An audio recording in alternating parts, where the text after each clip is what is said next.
First things first, you need to optimize your own brand for your own market niche, for your own target users. So competitor analysis is the process. It's a process of gathering data to analyze it later. A big key to starting out successful SEO is understanding your competition and what Google values from them and what they don't value and where you can go from there. Market research and competitor research is going to be more important than ever because things are moving so terribly quickly.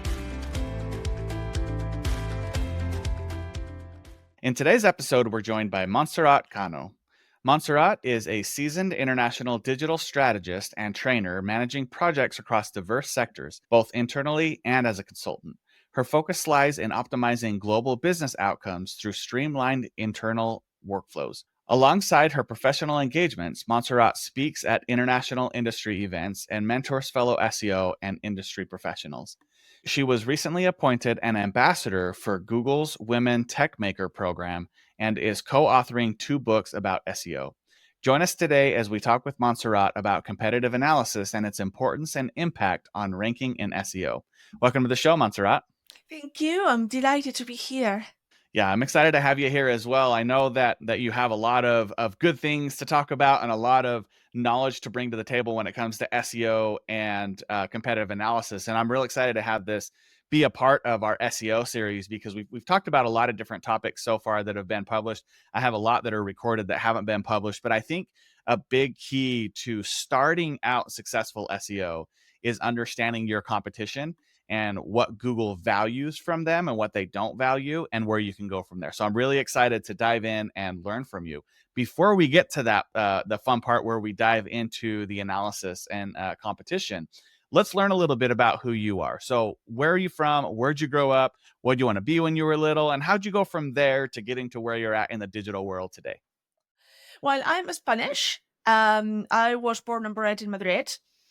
And then I lived for nearly 20 years in London, which is where I mostly cut my teeth in terms of digital marketing and digital generally and project management too.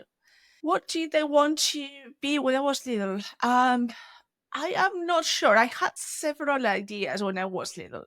Because you see, I loved reading and writing as well, but especially reading. So I thought that maybe anything to do with writing would be amazing, something like journalism that would enable me to basically meet many people and write. You know, I had this idealized notion of journalism.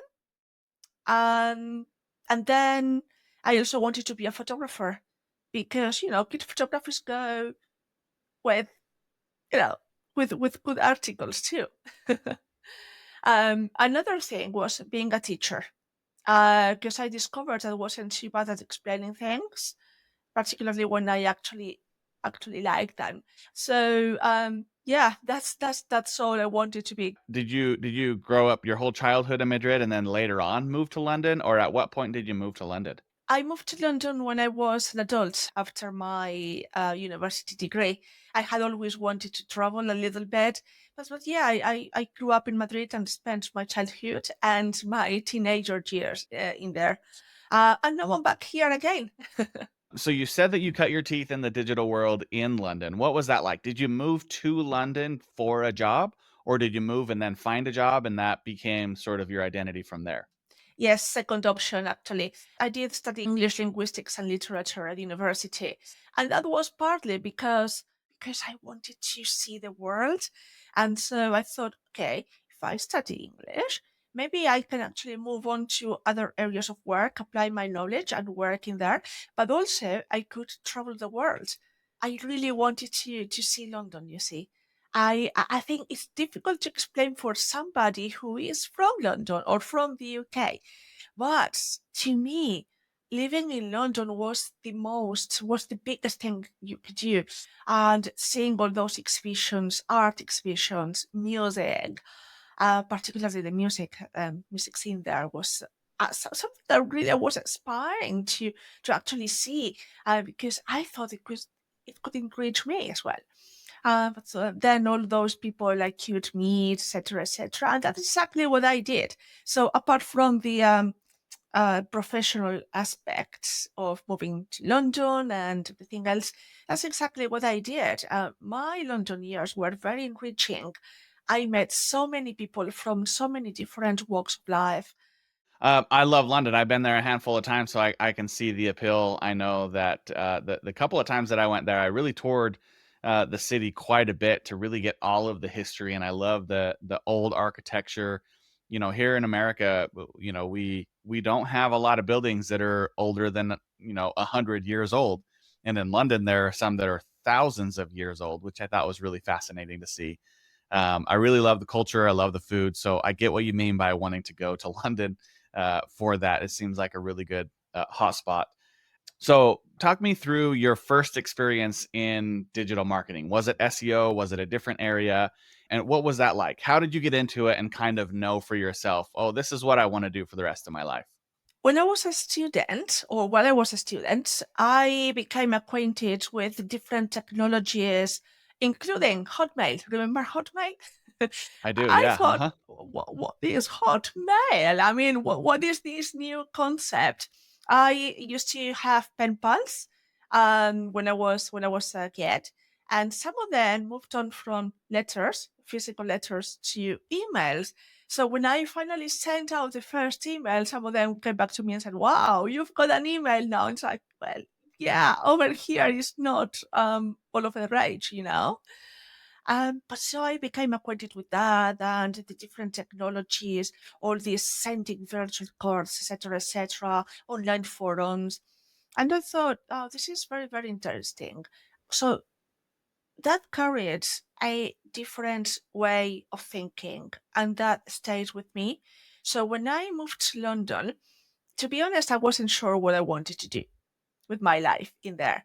I was thinking something to do with teaching, something to do with learning and development, etc., because I had become acquainted through my degree with that.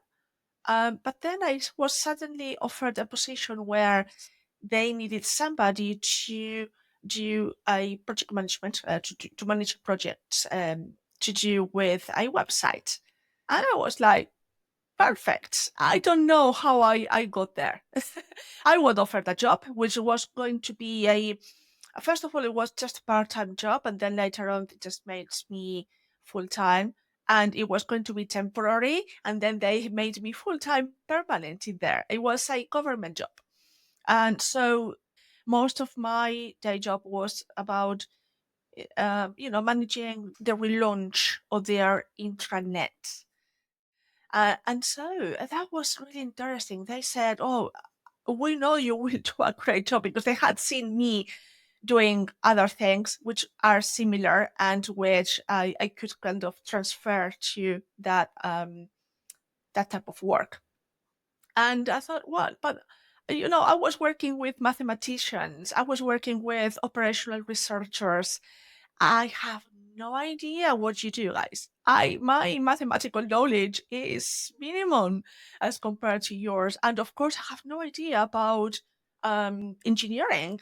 And they said, "Oh, don't worry, we'll teach you."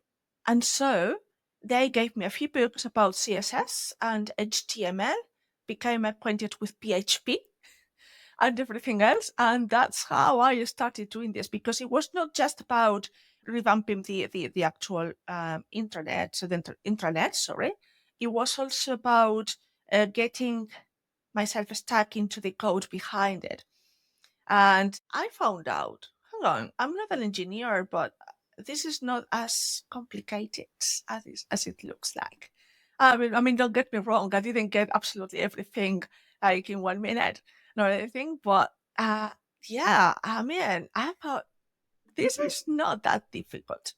So I wanted to do this, and so I wrote the project criteria. I developed the project. I promoted the project, and that is exactly how I got into it, because from then onwards, other digital projects came along, but also other promotional projects. Yeah. projects that needed to do with promotion, advertising, etc., changing people mindset. That's super interesting. How did you go from that type of a position into like a real full-time SEO position? Do you feel like your website traffic is kind of in a slump right now? Or maybe over the last couple of weeks or months, it's actually dipped quite a bit and you cannot figure out what to do next? Go to fireusmarketing.com/meeting to schedule a free meeting with me where we can look at your website, talk about your frustrations, and see if there's anything that I can do to help you out. The meeting is absolutely free. There's no strings attached. If I can help you, I'd love to. Again, go to fireusmarketing.com/meeting. We'll talk to you soon. I have to say that it included a little bit of SEO in there as well, although I was not calling it SEO. I only became acquainted with other marketers years and years ago. Yes, afterwards, I meant. And when I started to, I think it was at a startup. I think it was at a startup or slightly before then, when I was working with other marketers, people who actually did know about marketing, and made me realize that what I was doing was actually communication and marketing as well. And it was a part of marketing strategy. So I gravitated from that project or those projects there into other website projects, as they used to be called back in the day. The same thing. Websites that were not really thought they were going to be successful, because why would they be? Do you remember the internet.com bubble burst many years ago? Mm-hmm. Yeah. Well, what happened in there is that many people had overinvested on the internet on something, a concept that they didn't truly think it was going to happen. It was quite a bit of hype. And I was talking about the hype cycle only yesterday. So there was a bit of a hype, but then the mentality, the mindset was stuck in the 1980s, 1990s. And so many people, in a similar way, did not think that the internet or websites were going to be something worth looking into, worth taking into account seriously. And of course, it didn't help the fact that I was having fun while I was doing that, because I thought it was all a game I was playing. I was like, well, yeah, I'm having a cute play here, but I'm getting paid for that. What are you currently working on that excites you right now? So you wake up in the morning and you're like, I can't wait to go and do this. What is that for you? I think it's more to do with achieving something or learning something in the way while I am trying to achieve something. So you see, I am somebody who's always trying to achieve a goal. Somebody has pointed out at me that perhaps I should actually stop and enjoy the journey a bit more. So I started to do that as well. And I realized that you could actually learn in the way. And so you can achieve better and higher. And that is mostly what really gets me out of bed. I like doing things. I am not somebody who would actually sit down and watch Netflix. Let's jump into the tactical side of things. This is my favorite part, and this is where we get to learn from you and your knowledge and all of your history within the SEO sphere. So the topic today is competitive analysis and SEO. And so if I'm a business owner out there and I'm listening to this, talk to me about like, where do I start? What does competitive analysis mean? And where do I start as a business owner to understand where my competition is online? Because that's different than what I think my competition is offline, right? So online specifically, how do I dive in and find out what they're doing well and how I can take some of that and implement it into my own site? First of all, maybe just defining what competitor research or competitor analysis is, because a lot of the time, many clients or many employers do not really think that this is something worth looking into any longer than 5 minutes. Unfortunately, because they already know. I mean, they already know who they are, who their competitors are, what is happening, because they talk to somebody else, they go to this conference, etc., etc. And they are very different from our own conferences. They really are. And so they just think, okay, I am here. So it means that I know everything. You just need to do X, Y, Z based on this little knowledge that I'm giving you. But the fact is, it goes much further than that. So competitor analysis is a process. It's a process of gathering data to analyze it later on. Yeah. And because that those competitors actually do operate within a specific market, you also need to undertake market research. So they are maybe separate things, but they are very much related. And whenever I start a new job or I pick up a new client, what I do is always looking at their competitors, looking at the markets they operate in, even if it is within their own country. So think about the US, for example. It's not going to be the same operating in, say, New York than operating in California. Because think about the demography, think about the weather, even the weather there. I mean, it really is very important factors. So there are factors that are beyond us. So you need to understand how those competitors operate, and they operate because like that because their target audiences buying behavior is different, and it is going to be different across all markets and across all regions, sometimes if the market is very big. So that's the reason why it is really important to understand who they are, who they really are, and how they operate. Now, um, because we are SEOs, because we are digital marketers, it doesn't mean that we need to teach the offline side of things. It really it doesn't work like that. It doesn't work like that because we don't really live in an online all of the time, right? I mean, the minute we get to finish this podcast, we get on with work, we go to the shop, we just take a walk, and we don't do this online. Well, maybe shopping, yes, but you don't take a walk online, right? You just go outdoors, you go to your garden. So we need to understand in which physical environment we are living as well, and that's the reason why whenever I undertake a competitor and market research, I look into the online side of things and also the offline side of things, and see how those competitors are. And sometimes I demystify um, the competitors that people may think they have, but then they have not. So, what tools do you recommend I use to go and do this analysis? Is that just going to Google and typing in some of my keywords? Are there other tools that I should look for to see who my online competitors are?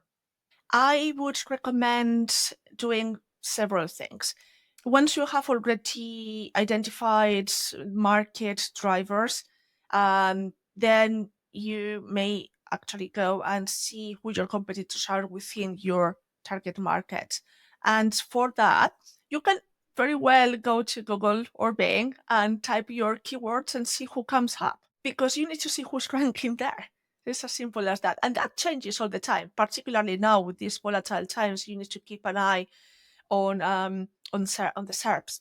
But I would use tools like SimilarWeb for that. This is very useful for market research. And I'll give you an example of that. Um, I was almost assuming, I don't assume anything, but I thought that the competitors for this online finances brand in Spain, this was for a Spanish market, were going to be very similar in to the competitors in another market. I think this was the UK. Um, Similar in terms of who they were, yeah, as in banks, for example, or financial institutions, etc., etc. So when I researched that, and I used for this SEMrush, I remember that's another tool that you can use, SimilarWeb, and a couple of others. When I researched that, what I realized is that while the financial institutions are there, direct competitors, you would have thought, the reality is that there was um, this other company that sells to financial institutions, but which is not a financial institution, and that was very high up. So they were not a real competitor per se, but that they are. Um, it's very interesting how that market worked, because I would have thought that those financial institutions were going to be performing a lot better than this one, but it wasn't the case. So you can use those tools to help you with finding out about this. So SimilarWeb, SEMrush, Ahrefs, Systrix as well, and they do have very good market research articles. What else? You can use artificial intelligence as well, believe it or not. you can use that for a very quick research, and see who else is ranking, or what type of websites are ranking above you in I don't know, in the Finnish market or the US market, say in Washington DC. You can definitely use an online an AI tool. Just need to use the appropriate prompt for that. But this is just a very quick analysis. And from there, you can actually find out who your competitors might be as well. Okay, so now we know who our competitors are. We've gone through and we've used these tools. We found all the competition. Now maybe we have like 3 to 5 that we want to analyze. So there's a lot of different areas to analyze when doing competition analysis. Tell me maybe like the top 3 to 5 most important areas, and I'll give you examples of what I'm thinking, right? So Mhm. do I look at what it looks like in the search engines? Do I look at keyword gap analysis? Do I look at content analysis? Do I look at architecture on the website and how it's structured? Like, so there's a lot of different areas in SEO. Maybe what are the top 3 to 5 areas you would compare your website to those other competitors, so that you know where the gap is and where to improve? Once you have identified 3 to 5 competitors, because every company will only have 3 to 5 competitors. And I'm sorry, I should have said that there are 3 types of competitors. There are the direct competitors, indirect competitors, and emerging competitors. Those competitors that you have to keep an eye on, but perhaps you don't really need to consider at all times. But for those direct competitors, maybe 3 to 5 is more than enough. Otherwise, it would be very time consuming and it is not effective. Um, but once you actually have that analysis done on those 3 to 5 competitors, maybe you can use that as a base analysis, just to understand how the market is going on, and whether they are at any given time they just stop being a competitor because an emerging competitor has come along and they have taken over. So areas to look into before I divert into something else. First of all, I look as a technical specialist. I would look at, in the first place, at technical side of things. So architecture, architectural analysis, performance, indexation, etc., etc. All those type of things that you would look into when you audit your own site. Yeah, because if you have a website and you know exactly how you are performing, perhaps you should hopefully have that. You can do actually absolutely the same thing for the rest of your competitors and see how they actually um, perform. Yeah. So you look Mhm. into the technical side of things for indexation, etc., etc. But then you do the content gap analysis, see whether they are performing better or worse than you, and in what areas. Yeah, you can even get some ideas. Yeah, while actually researching on the content that your competitors are actually putting out there, because maybe you think, oh, this is a very interesting angle, maybe an angle you haven't covered about the same topic. What else? Backlink analysis. I mean, you look at the 3 pillars, yeah? Technical content Mhm. and then backlinks as well, how well they are performing. And this is particularly important when you are looking into international markets as well, because you need to understand how strong those competitors are as compared to you. So generally speaking, if you're strong enough, if your brand, your website is strong enough, there's no many different reasons why it shouldn't perform well, but it's also a matter of trust. Yes, so you need to understand where are the trust triggers in there, who is linking to those websites, and why they may be linking to them. Is it because that content is evergreen and is still a wonderful piece of advice? Or is it because maybe at this moment in time they are writing about something which is very timely, very seasonal, something is happening in the news, or something, I don't know, something to do with celebrities, say. And I'm thinking about a recent, something that happened, I think it was fairly recently, with a very famous singer and a footballer who got divorced, and they were talking about a specific brand of watch. That was very, very interesting. I was like, it had nothing to do, the watch was nothing to do with all this thing, but it sparked searches. So you need to understand what is going on in there to see whether there are any searches in there that might be useful.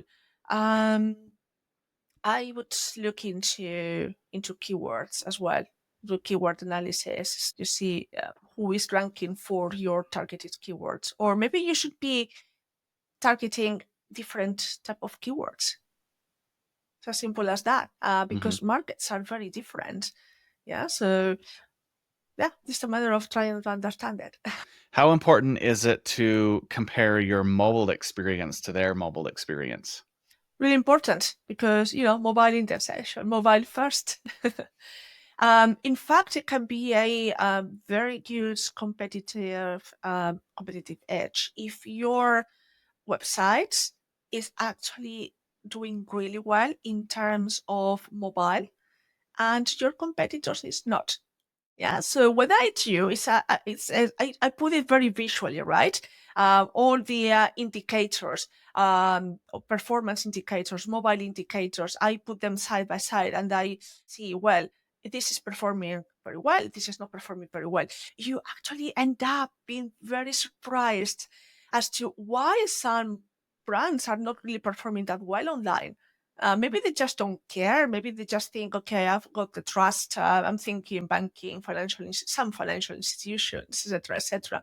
You get surprised, but you can actually get the same surprises in other industry sectors as well. So yeah, I would say it's really important, and you can get a competitive advantage over them. So let's talk about user experience. So I know user experience is a big part of SEO.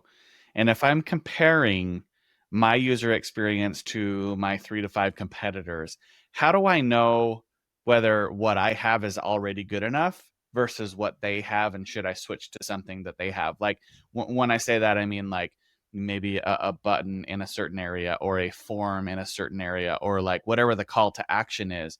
How do I know if they're doing it better than me or if I'm doing it better than them? Normally, when a competitor, or you think a competitor is doing better than your own brand, your own website, it's not due to one thing. So this is the first, or one aspect. This is the first thing that I would definitely say to anyone watching. It's a combination of aspects.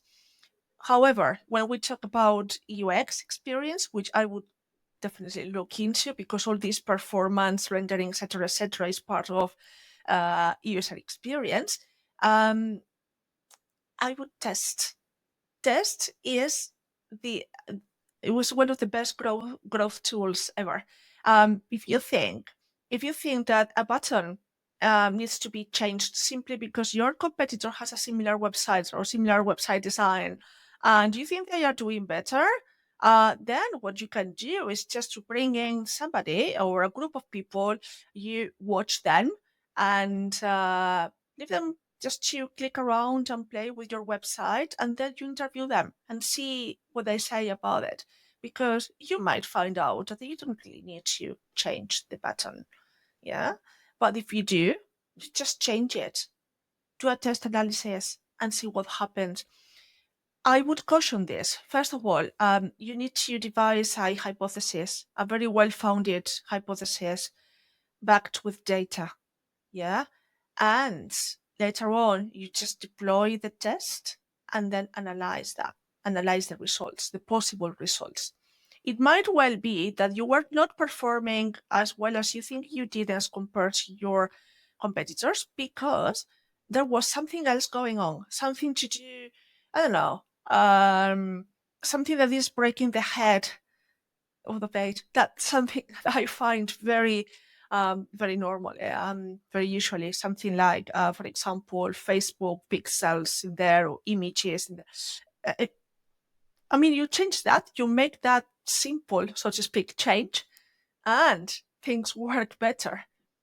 And but then if you actually do make that change at the same time as you change the button, you might think, oh, maybe this button Right. it was the answer to my prayers. And honestly, it may Mhm. not be. It may not be.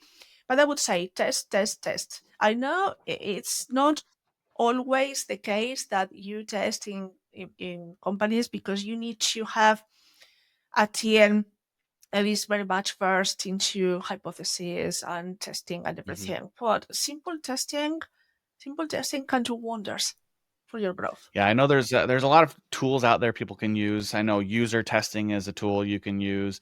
I know that like Microsoft Clarity, you can look at heat maps and where people are clicking and stuff like that. So definitely test. Let's talk about the flip side. So what are areas that people may be doing this competitive analysis that maybe they think, oh, I should do this, but it's actually a red flag and they shouldn't do it. And I'll give you an example. Mhm.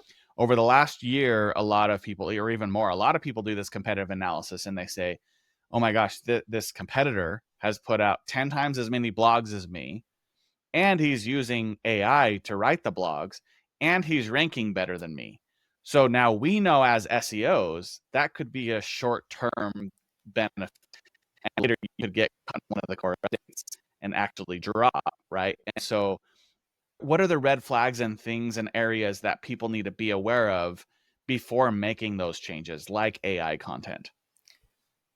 First things first, you need to optimize your own brand for your own market niche, for your own target users. And that's that. Okay. You look at competitors to find out whether, I mean, in areas you might be lacking. Yeah. And also just to inspire you, to do other things as well, things that other people are doing perhaps might be useful. However, not because other competitors are doing it, you have to do this. And this is a conversation I have had internally many times, particularly with influencers as well, which is not to do with SEO, but is related somehow because sometimes they do actually drive traffic.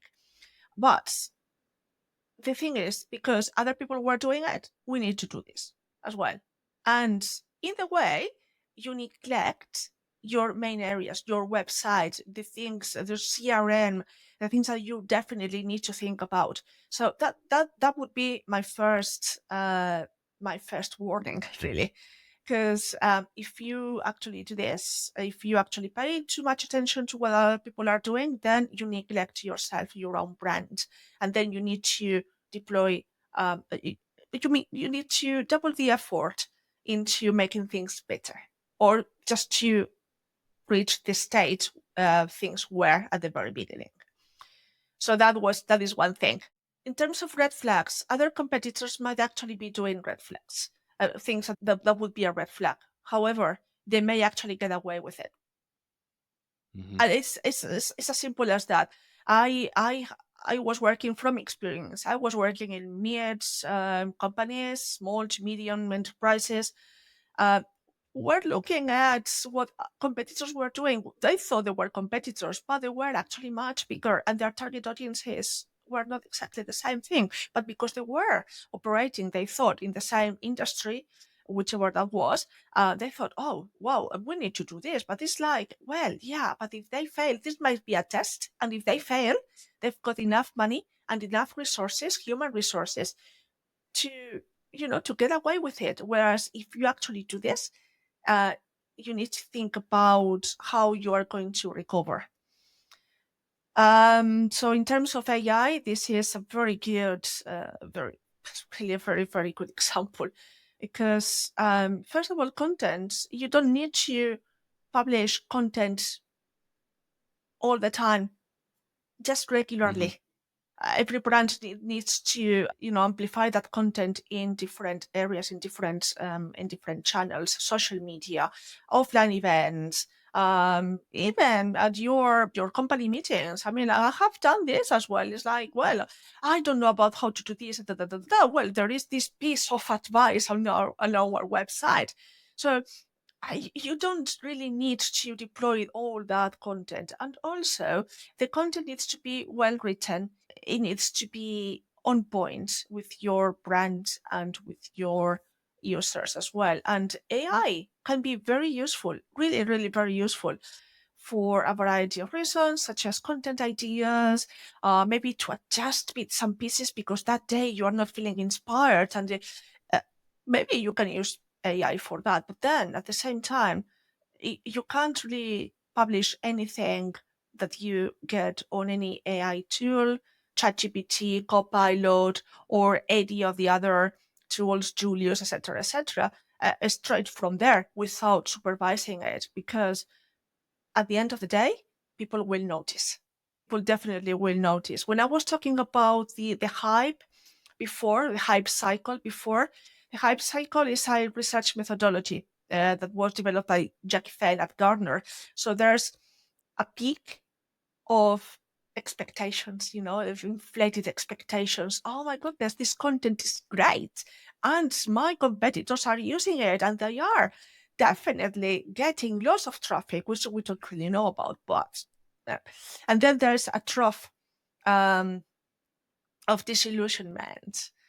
And Hmm. that is probably what is starting to happen right now with all of these issues around OpenAI, operating not as a profit, as a non-profit, etc., etc. Hmm. And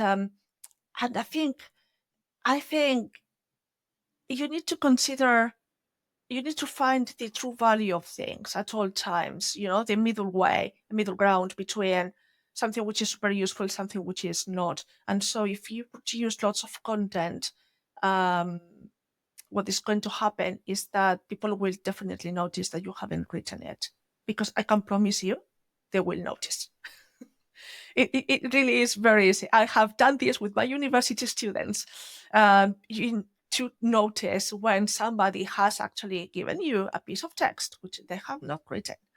Um, they will notice that, and also content as well. I know I'm diverting quite a lot, but I think it's all related. And also, you need to put out there lots of content, because people won't read it. People will definitely not read it.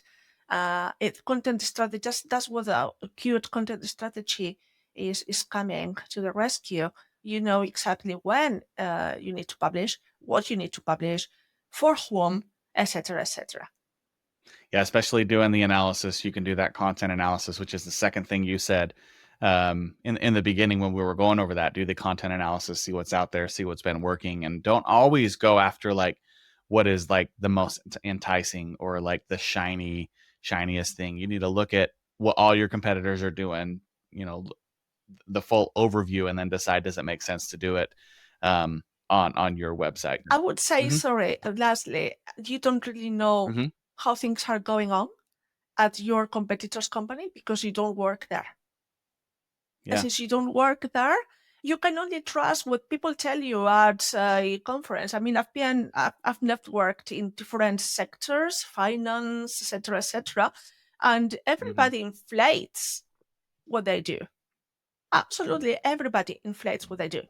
And Yeah. obviously, they are not going to tell you exactly what they do and their results, because partly they have signed a contract, and that would be a breach of contract. And you can't, Yeah.